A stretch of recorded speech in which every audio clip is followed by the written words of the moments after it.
All right, guys, I guess there's a part 5. I accidentally hit the stop button. Okay, so at this point, we are just adding the finer touches to our painting.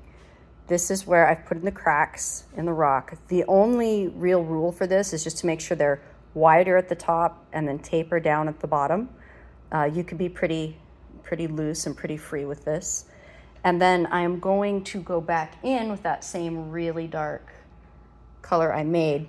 And I'm just gonna put some streaks across, and they should be near the gray streaks you made. They can even go across them if they're fine enough.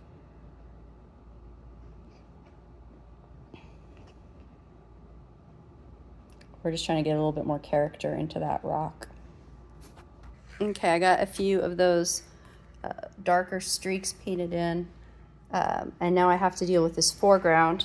I kind of set it up with that gray stripe, but I've got to get in a little bit of this lighter color to accent it. So I'm gonna mix that up, and I'll just kind of follow the reference photo and put that in there.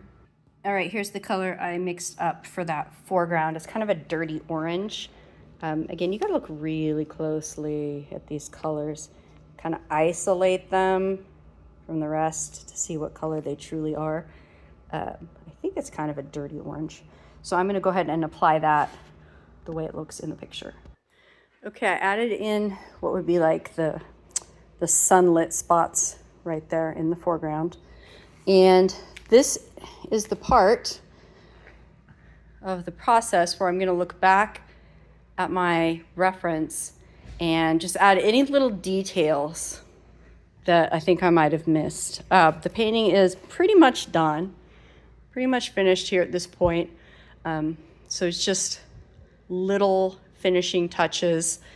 It doesn't look a whole lot like my reference, but that's all right. It was a little bit of an experiment. Hopefully yours looks similar to this. Okay, so I actually went back in and I added some mid-tones just across here for those mesas because they were so dark. And then the areas that I did in red before that I told you probably weren't quite bright enough, I took this same paint I used here and I hit those spots. I don't know. This is probably the time when you just want to let this sit overnight and come back to it the next day. See if there's anything else you want to add. Otherwise, you're probably finished.